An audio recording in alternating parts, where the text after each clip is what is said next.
the only species in the galaxy. Where a helpless civilian and a deadly predator are one and the same, in the grand cosmic filing cabinet of the universe, every species had its proper folder, neatly organized, color-coded, and meticulously categorized. Because if there was one universal truth among all evolved sentient beings, it was their shared love of bureaucracy. The Galactic Threat Assessment Division, GTD, because even extraterrestrials appreciated a good acronym, had prided itself on 17 billion years of precise classifications. The Vreks were towering behemoths with the surprising temperament of oversized house pets. The Quibliks were hyper-intelligent gas clouds notorious for their inability to respect personal space. The Zorntear, their classification simply read, "Do not turn your back on them. Seriously, we mean it." And then there were humans. "I refuse to believe these numbers," muttered Chief Analyst Glix, a towering mass of crystalline appendages that shimmered with electromagnetic pulses, each pattern expressing an escalating degree of exasperation. "Run the simulation again." Lieutenant Moraka, whose 6 eyes blinked in weary sequence, sighed and tapped the holographic controls with one of his 4 upper limbs. "This is attempt 23, Chief. The results haven't changed. A 3-dimensional projection of a human rotated slowly in the GTD's special assessment chamber.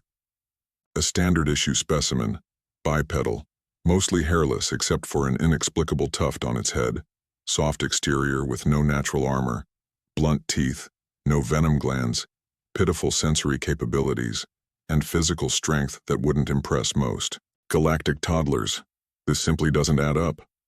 Glix's crystal facets dimmed in frustration. How do creatures this underwhelming keep causing this much trouble? The trouble in question played on secondary screens around them. A highlight reel of humanity's most baffling and improbable galactic exploits. Footage from the Proxima incident, where a single human traitor managed to talk 3 warring Dravik battleships not only into a ceasefire, but into forming a mutually beneficial mining coalition. Security recordings from Embassy Station, showing a human diplomat inadvertently thwarting an assassination plot by tripping over their own feet and crashing through a supposedly impenetrable security field. The now infamous broadcast from the Battle of Teti, where a human freighter, pilot untrained, unarmed, and completely improvising, somehow outmaneuvered an entire car battlecruiser, using what could only be described as winging it. "Perhaps their danger lies in their unpredictability," Moraka suggested, scrolling through the anomaly reports. The pattern recognition algorithms fail consistently when applied to human behavior models. "Unpredictability isn't a classification," Glix snapped. "We can't submit chaotic meatbags as an official threat assessment. The Council requires precise taxonomies. The Galactic Council, an assembly of representatives from the 200 most influential species, had been demanding a formal human classification for nearly 18 solar cycles. What should have been a routine, first contact assessment had spiraled into an interdepartmental nightmare. "What about their history?" Moraka suggested, pulling up the evolutionary timeline the division had compiled. Most species followed predictable arcs. The Thraxians spent 8,000 years perfecting agriculture before even considering space travel. The Un took 11 millennia to advance from stone tools to digital communication. The Plex, bless their gelatinous little hearts, were still working out fire after 60,000 years. Humans, by comparison, had gone from bashing things with rocks to splitting atoms in what amounted to the evolutionary equivalent of a sneeze. "Look at this spike." Glix pointed a crystalline limb at the graph. "They went from primitive flight to walking on their moon in less than 70 planetary rotations. That's not development, that's developmental whiplash." "And their conflicts," Moraka added, scrolling through warfare analytics. "Most species develop technology, then weapons. Humans develop weapons, then figure out peaceful applications as an afterthought." "Backward. Completely backward," Glix agreed. "And yet, somehow, they haven't annihilated themselves." First contact had occurred when the exploration vessel Celestial Harmony encountered a human ship near what the humans called the Oort Cloud. The Harmony, crewed by the methodical, risk-averse Validarians, followed standard protocol, scanned for weapons, assess technological level, determine threat level, initiate communication. Their scans showed minimal armaments, rudimentary shielding, and a crew of only 12. The Validarian captain classified the encounter as low risk and opened a channel.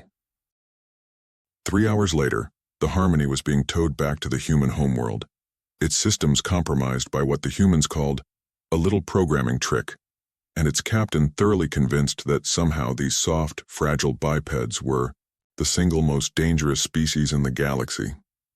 The only species in the galaxy where a helpless civilian and a deadly predator are one and the same.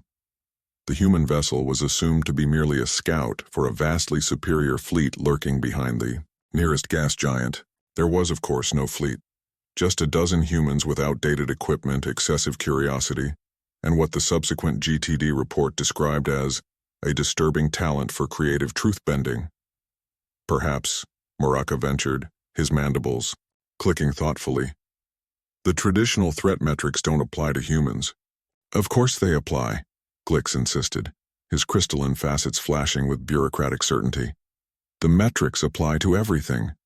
That's the point of metrics. But what if humans represent an entirely new category? Moraka pressed. Something we haven't conceived of before? Glix's crystalline structure darkened ominously.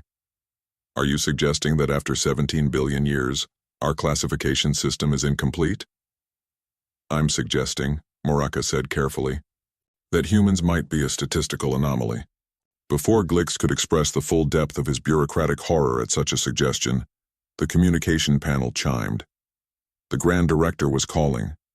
The enormous view screen flickered to life, revealing a being so ancient and evolved that it appeared as little more than a swirling mass of energy contained within an ornate, levitating vessel. Director Omnicron Phi had overseen the GTD for the past 4,000 years, and was not known for patience. Please tell me, the director's voice resonated through the chamber, that you've resolved the human classification issue. Glix's crystalline structure dimmed slightly. We're making significant progress, Director. The final assessment should be ready by the time the conclave convenes. The human delegation arrives tomorrow, the director interrupted. The classification must be finalized before then. Yes, Director, but humans present unique challenges. I don't want excuses, Analyst Glix. I want results. The council is growing impatient, and impatient council members tend to reduce departmental budgets. Glix's entire structure dimmed to nearly black, the crystalline equivalent of blanching with fear. Perhaps, Moraka interjected, earning a shocked vibration from Glix. We could conduct a final field observation during the pre-conclave reception. The entire human diplomatic corps will be present. The swirling energy within the director's vessel pulsed contemplatively. Very well. One final observation period. But I expect a classification on my desk before the conclave begins, even if you have to create an entirely new category. The screen went dark. Create a new category? Glix's voice rose to a pitch that threatened to shatter his own crystalline form. In 3 rotations? That's bureaucratic heresy. It might be our only option, Moraka replied, already pulling up the personnel files for the human delegation. The primary file showed the human ambassador, a surprisingly ordinary-looking specimen with no obvious augmentations, weapons, or special abilities. How dangerous could they possibly be? Glix muttered, more to reassure himself than anything else. The universe, as it often does, was preparing to answer that question in the most dramatic way possible. The pre-conclave reception was held in the grand atrium of the Galactic Council headquarters, a structure so magnificent that it made the ancient wonders of Earth look like children's building blocks. Designed by the galaxy's foremost architectural hive mind, the ceiling arched 300 meters overhead, creating the illusion that the gathering was taking place beneath an actual sky, albeit one with 7 moons and a binary star system that had never existed in nature. Glix and Moraka had positioned themselves strategically near the refreshment area, where beings from across the galaxy mingled in what was supposed to be harmonious diplomatic interaction. but more closely resembled an awkward office party where no one remembered anyone else's name. Remember, Glix instructed, his crystalline structure polished to a formal sheen for the occasion. Observe but do not engage. We need unbiased data. Understood, Morica replied, 2 of his 6 eyes focused on the entrance while the others scanned the room. Though, I still think speaking with them might provide insight. The last GTD analyst who tried speaking with them for insight ended up converting to something called Buddhism, and now lives in a monastery on Riel 4, Glick said grimly. I'm not losing another officer to human mimetic influence, the WAM, soft tone announcing new arrivals chimed, and the room's ambient noise diminished as the human delegation entered. They looked disappointingly ordinary. No visible weapons, standard diplomatic attire, polite smiles. The lead human, Ambassador Harrison, stood slightly ahead of the others, nodding respectfully to various delegates. Commence bioscans, Glix muttered into his recording device. Full spectrum analysis. Morica discreetly activated the scanner built into his ceremonial sash. Initial readings normal, elevated heart rates consistent with minor stress response to an unfamiliar environment. No signs of concealed weapons or tech enhancements. Of course not, Glix vibrated with frustration. That would be too straightforward. Across the room, the human delegation was already splitting up, engaging with various alien groups in what appeared to be casual conversation. Ambassador Harrison had somehow ended up speaking with the notoriously standoffish Zikathar Hive representative, who was it actually laughing? The Zikathar communal organism was not known for its sense of humor.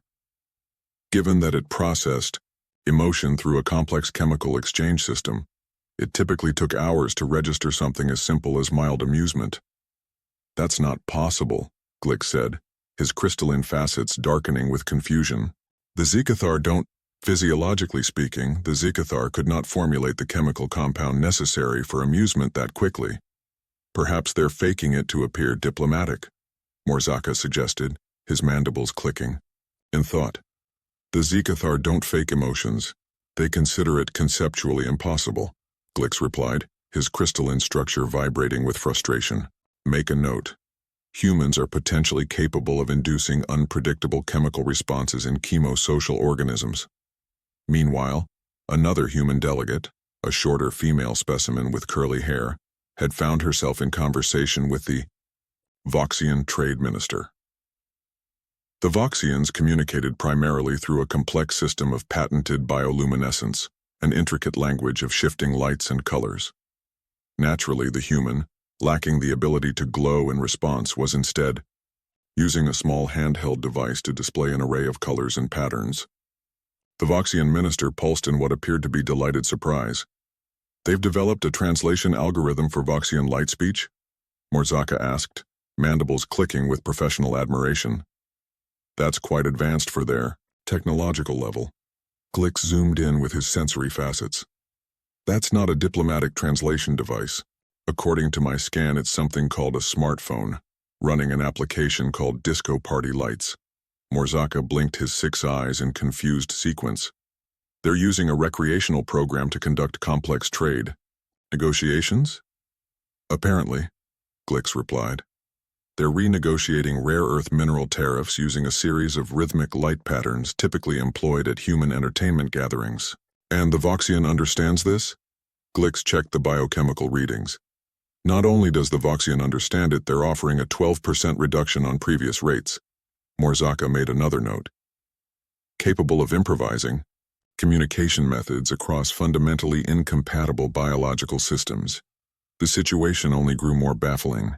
Across the hall, a third human delegate, an older male with gray facial hair, was somehow entertaining the Calaxian ambassador's 12 offspring using what Glick's database identified as sleight-of-hand tricks. The Calaxian young, whose species was renowned for their hyper-attentive perception and ability to detect the slightest movement, seemed utterly mystified. That shouldn't work, Glix insisted, his voice rising to a pitch that threatened to crack his own. Crystalline facets. Calaxian visual processing is 4 times more acute than human hand movement capability. They should be able to track every motion. Perhaps that's the point, Morzaka mused. The human is deliberately exploiting the gap between what the Galaxians expect to see and what they actually perceive, using their own superior abilities against them. Glix's crystalline structure darkened to a troubled indigo. Make a note. Humans utilize their own biological limitations as tactical advantages through deliberate subversion of expectations. As the evening progressed, the two GTAD analysts catalogued 17 distinct incidents that defied conventional classification metrics. A human delegate accidentally ingested a ceremonial Dravik offering, which should have been a grave diplomatic insult, but somehow resulted in the Dravik elder declaring the human an honorary soul sibling. Another human managed to explain the concept of weekend brunch to a species that existed across 17 distinct time dimensions, leaving the beings in what their translator described as existential revelry. "This is useless," Glix finally declared, his crystalline form pulsing with bureaucratic distress. "We've gathered abundant data, but none of it fits any established behavioral pattern. How are we supposed to classify a species that defies classification by its very nature?" Before Morzaka could respond, a commotion erupted near the central fountain. A human delegate, apparently the junior assistant to the cultural attaché, had somehow managed to activate the ancient progenitor artifact that had served as the atrium's decorative centerpiece for the past 3 millennia. The artifact, a remnant of the mysterious precursor civilization believed to have seeded intelligent life across the galaxy, had been studied by the finest scientific minds for generations without yielding a single clue about its function or activation mechanism. And yet, it now hovered 3 meters above the fountain, pulsing with incomprehensible energy patterns, while the human stood below, wearing an expression Glix's database identified as equal parts amazement and "oh crap." "What did you do?" demanded the Conclave security chief, a multi-limbed being encased in ceremonial battle armor that concealed its species. "I just kinda tapped it while leaning against the fountain," the human stammered, backing away from the increasingly bright artifact. "And maybe said, 'Wow, cool-looking doohickey' or something." The security chief's translator rendered a series of sounds that approximated exasperated disbelief across most galactic languages. The artifact pulsed faster now, emitting a harmonic resonance that caused several crystalline species, including Glix, to vibrate uncomfortably. Delegates began backing away, some recording the event, others heading for the exits. 3,000 years of analysis, Glix muttered, his structure dimming in sheer exasperation. "And a human activates it by accident." Morzaka, still watching the scene unfold, made one last note. Final classification proposal. Humans are a high-risk, high-utility anomaly, simultaneously the universe's most unpredictable threat and most valuable asset. Approach with extreme caution. And if possible, snacks, the finest scientific minds, Morzaka muttered, his mandibles clicking rapidly in anxiety. "And yet it's activated by a random human calling it a doohickey while slouching." "Evacuate the chamber," ordered the security chief as the artifact's glow intensified, its pulsing energy growing increasingly erratic. That was when the human did something even more inexplicable. Instead of fleeing like every other sensible being in the room, they stepped forward, reached up, and gave the ancient, potentially civilization-ending artifact a solid whack with the flat of their hand like an old television set responding to percussive maintenance. The artifact stilled immediately. The pulsing light ceased. A soft, satisfied hum resonated through the chamber, and with almost deliberate grace, the artifact settled gently back onto its display pedestal. A moment later, a series of holographic star maps projected above it, revealing navigational routes spanning the entire galaxy. "Huh," said the human, cocking their head. "I think it's some kind of ancient GPS. Cool." The silence that followed was so profound that Morzaka could hear the subtle vibrations of Glix's crystalline structure as the chief analyst processed what he had just witnessed. "Make a note," Glix finally said, his voice unnaturally calm. "Humans appear to interface with unknown technologies through a methodology best described as reckless intuition combined with strategic percussive application. The remainder of The reception was, in comparison, anticlimactic, though the human delegation was given a noticeably wider berth by most attendees. The exception was a group of quantum physicists who had surrounded the accidental activator of the artifact, bombarding them with questions that the human appeared to be answering with a mixture of educated guesses and what Glick's translator rendered as vibes-based speculation. "We need to update our report for the director," Glick said as they made their way back to the GTAD offices. "The conclave officially begins in 14 hours, and we still don't have a proper classification." "Perhaps," Morzaka suggested, his mandibles clicking in a pattern that indicated he was about to propose something bureaucratically unorthodox. "We should create a new classification category altogether." Glick's crystalline form darkened at the mere suggestion. "That would require approval from the Taxonomic Standards Committee, the Xenobiological Classification Board, and the Council of Evolutionary Metrics. The paperwork alone would take 16 cycles to process. Or," Morzaka countered, "we could use the director's authorization to implement an emergency classification pending formal review." Glick's stopped moving entirely, causing a Triselian diplomat to bump into him and recoil from the unexpected crystalline pseudopod contact. "Emergency classification?" Glick's repeated slowly. "That hasn't been done since the quantum anomaly entities were discovered in the Taurus void." "Precisely. And like the QAEs, humans defy conventional categorization through their very nature," Morzaka pointed out. "The difference is that QAEs exist in 17 dimensions simultaneously, while humans just act like they do." Glick's structure took on the pale blue hue that indicated deep thought. "The director did say to resolve this before the conclave, even if we had to create a new category." "Exactly. But what would we even call such a classification? Chaos. Monkeys?" Morzaka suggested. "Probability distortion fields with legs?" "I was thinking something more bureaucratically acceptable," Morzaka said, all 6 of his eyes blinking in sequence as he pulled up a draft on his datapad.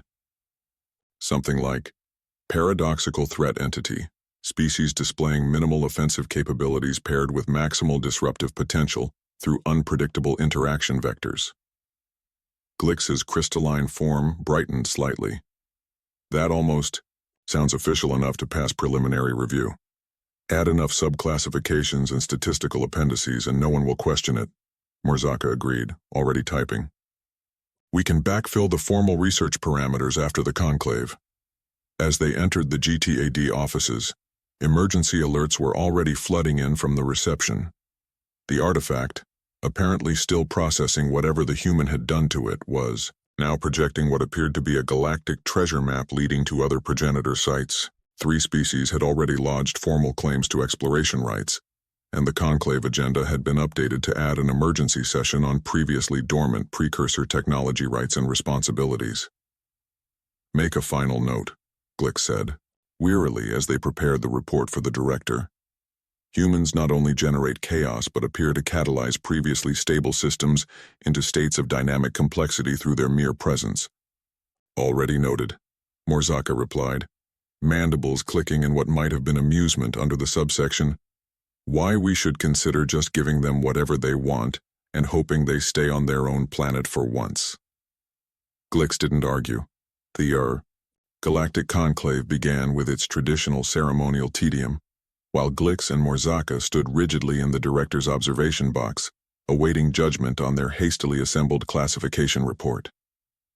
"Paradoxical threat entities," Director Omnicron Fee's energy vessel pulsed skeptically. "A classification that didn't exist until 6 hours ago." "The data supports no other conclusion," Glick replied. "Humans defy standard metrics.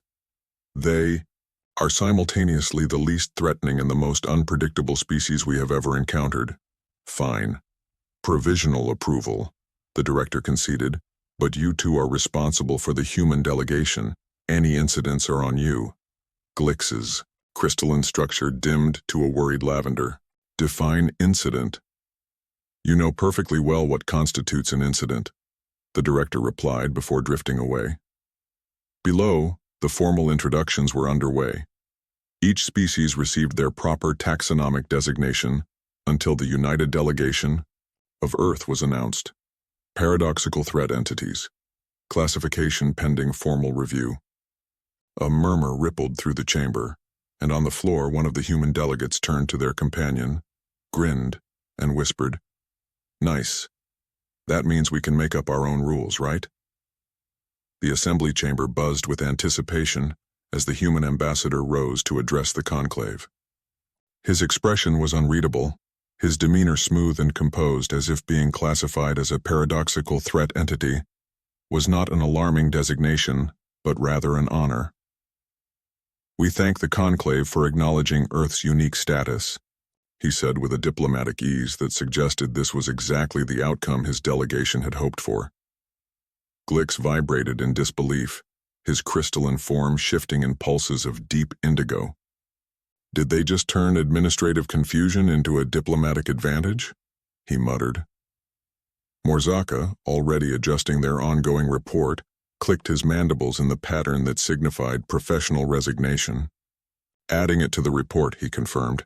Subsection: Capacity to reframe bureaucratic uncertainty as diplomatic distinction. During the recess, the human delegation dispersed through the gallery in what Glix could only describe as a tactical pattern.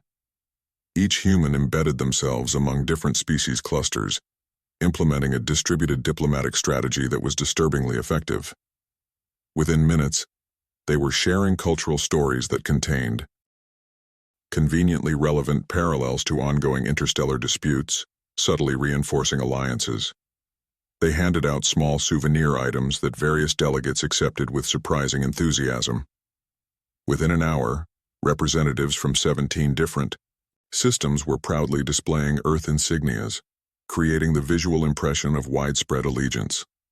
"This is the most aggressive, non-aggressive diplomatic campaign I have ever witnessed," Glix observed, oscillating between impressed blue and alarmed orange. The situation escalated further when the humans unveiled custom-synthesized refreshments, carefully engineered to be compatible with even the most exotic metabolisms. Methane-breathing species were presented with chocolate-like confections formulated for their chemical composition. Photosynthetic delegates received light-refracting prisms that simulated Earth's sunlight in edible form. "They've weaponized hospitality," Morzaka noted, mandibles slack with something resembling awe. The charm offensive reached its apex when a human physicist engaged a cluster of quantum probability engineers in a discussion about wave-particle duality, using the Yao gallery's decorative fountain as a visual aid. The QPEs, beings who existed as quantum phenomena and defied most conventional physical laws, were enthralled. When the human connected a primitive personal device to the gallery's ancient holographic system, Glix nearly fractured in sheer panic.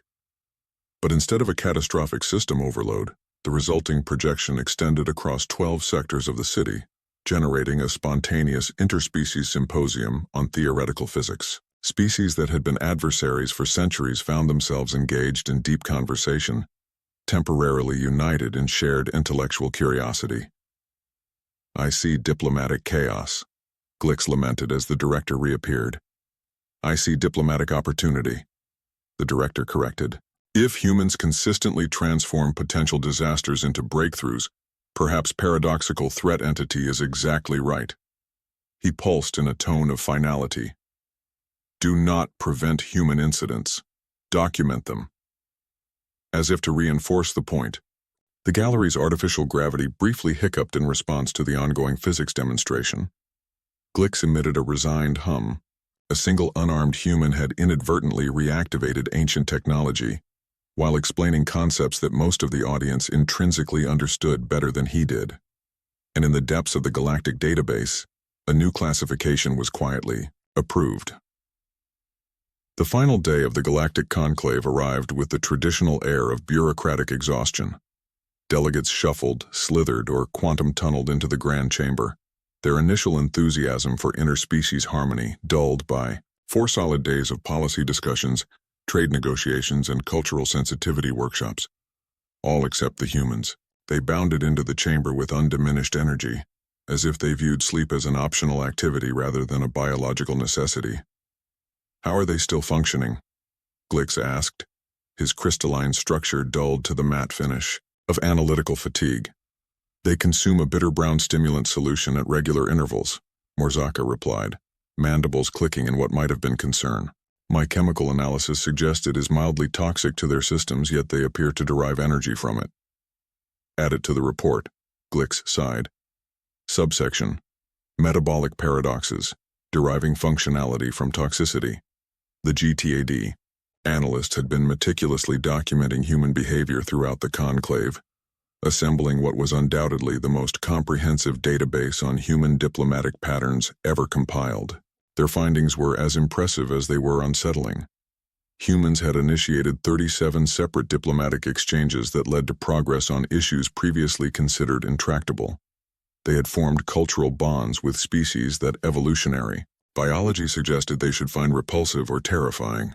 They navigated complex political webs with what seemed to be pure instinct, identifying power structures that took most species decades of careful study to discern, and they had done it all while consuming alarming amounts of caffeine, alcohol, and synthetically modified confections that technically qualified as hazardous to most carbon-based life forms. The classification report is ready for final submission, Morzaka noted, displaying the document on his datapad. 17 subclassifications, 42 behavioral pattern analyses, and a dedicated appendix for incidents that should have been catastrophic, but inexplicably weren't. The appendix in question was distressingly long. The Taxonomic Standards Committee will experience a collective neurological crisis when they read this, Glix predicted, his structure briefly flashing anxiety purple. We are effectively telling them that the fundamental classification systems governing interstellar diplomacy, and perhaps the very laws of rational behavior, are inadequate when applied to humans. Morzaka clicked thoughtfully. Perhaps that's the real problem. We've been trying to fit them into a framework that doesn't apply. Below them, the conclave's final roll call was being conducted. Each species was announced with their proper taxonomic designation until the voice intoned, United Delegation of Earth, Paradoxical Threat Entities, Classification pending formal review. A murmur rippled through the chamber. The human ambassador merely smiled. We accept the designation, he said, and we look forward to proving just how useful paradoxes can be. The assembly hall hummed with quiet murmurs as the human ambassador rose, utterly unfazed by the classification bestowed upon their species. We thank the conclave for acknowledging Earth's unique status, he said smoothly, as if being formally labeled a paradoxical threat was some kind of diplomatic compliment. Glix vibrated in disbelief. Did they just turn administrative confusion into a diplomatic advantage? Add it to the report, Morzaka clicked, mandibles twitching. Subsection: Capacity to reframe bureaucratic disarray as a diplomatic distinction. During the IB recess, the human delegation fanned out across the gallery in a calculated yet casual formation, each individual embedding themselves among different species clusters. The tactic was unsettlingly effective. With the ease of seasoned diplomats, they shared cultural stories that contained uncanny parallels to interstellar disputes, bridging divides that had been considered impassable. They distributed small souvenirs, trinkets, emblazoned with Earth's insignia, gifts tailored to individual species' aesthetics. Delegates accepted them with surprising enthusiasm. Within an hour, representatives from 17 star systems were wearing human symbols, unintentionally creating the illusion of a broad and spontaneous alliance. This is the most aggressive, non-aggressive diplomatic campaign I've ever seen, Glix observed, his crystalline form oscillating between impressed blue and alarmed orange. The situation escalated further when humans presented custom-synthesized refreshments, formulated for even the most exotic metabolisms. Methane breathers received delicacies modified for their biochemistry. Photosynthetic beings were given light-refracting crystals designed to mimic Earth's sunlight. They've weaponized hospitality, Morzaka murmured, mandibles slack in stunned disbelief. The charm offensive reached its climax when a human physicist engaged a delegation of quantum probability engineers in a discussion about wave-particle duality, using the gallery's decorative fountain as a demonstration prop. The QPE's entities existing as quantum phenomena were enthralled. When the human linked their primitive handheld device to the gallery's ancient holographic system, Glix nearly fractured from panic. But instead of disaster, the result was a breathtaking visualization of quantum mechanics that briefly extended across 12 city sectors. Entirely different species, some with histories of conflict, stood side by side in mutual fascination. "I see diplomatic chaos," Glix lamented as the director materialized beside him. "I see diplomatic opportunity," the director corrected. If humans consistently turn potential disasters into breakthroughs, perhaps paradoxical threat entity is precisely the right classification. The final day of the galactic conclave arrived, ushering in a general air of bureaucratic exhaustion. Delegates shuffled, slithered, or quantum-tunneled into the grand chamber. Enthusiasm for interstellar harmony noticeably dampened after 4 days of relentless policy negotiations. All except the humans. They strode in, eyes bright, movements energetic, as though sleep were an optional biological function rather than a necessity. "How are they still functioning?" Glix asked, his crystalline structure dulling to the matte finish of analytical fatigue. "They consume a bitter brown stimulant solution at regular intervals," Morzaka replied, mandibles clicking in what might have been concern. "My chemical analysis suggests it is mildly toxic to their systems, yet they appear to derive energy from it." "Add it to the report," Glix sighed. Subsection: Metabolic paradoxes, deriving functionality from toxicity. The GTAD analyst had compiled an unprecedented dossier on human diplomatic behavior. Their findings were both impressive and deeply unsettling. Humans had initiated 37 separate negotiations, making progress on conflicts deemed intractable. They had formed cultural bonds with species their evolutionary biology should have found either repulsive or terrifying. They had deciphered complex political structures with instinctive ease.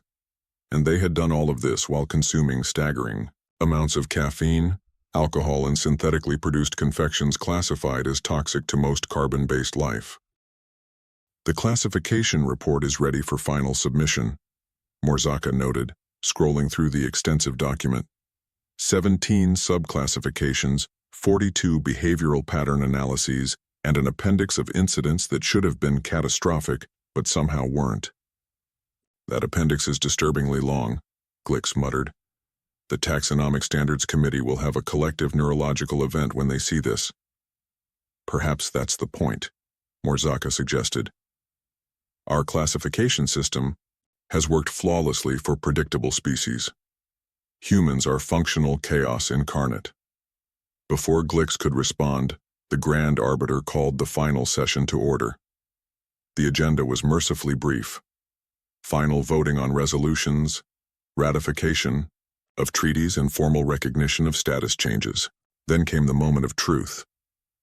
The Council will now consider Resolution 7293B, formal ratification of classification designation for species 12758, known as humans or Terrans of the Sol system. The Chamber's holographic displays illuminated with the GTAD report in all its paradoxical grandeur. A ripple of murmurs spread as delegates absorbed the full weight of the designation. Species displaying minimal offensive capabilities paired with maximal disruptive potential through unpredictable interaction vectors. The murmuring intensified. As the subclassifications appeared, technological intuitionists, aggressive diplomats, evolutionary contradictions, the appendix of statistical anomalies scrolled seemingly without end. "The floor is open for discussion," the Arbiter announced, sounding distinctly unenthusiastic. For the first time in conclave history, there was near unanimous agreement. Species after species rose to confirm the classification based on first-hand experience. The Talcat described humans as physically insignificant but strategically alarming. The VU Collective admitted that human cognition defied all probability models. Even the quantum probability engineers manifested long enough to declare that humans exist in a simultaneous state of competency and ineptitude. Through it all, the human delegation remained composed, exchanging glances Glix couldn't quite decipher. Amusement? Confusion? Or were they already planning their next move? The time has come to vote, the arbiter announced. The chamber's voting system lit up. The result was staggering. Unanimous approval, with a single abstention, from the human delegation. Does the Earth delegation wish to explain its abstention? The arbiter inquired. The human ambassador stood, smiling in a way Glix's recognition, software labeled politely amused.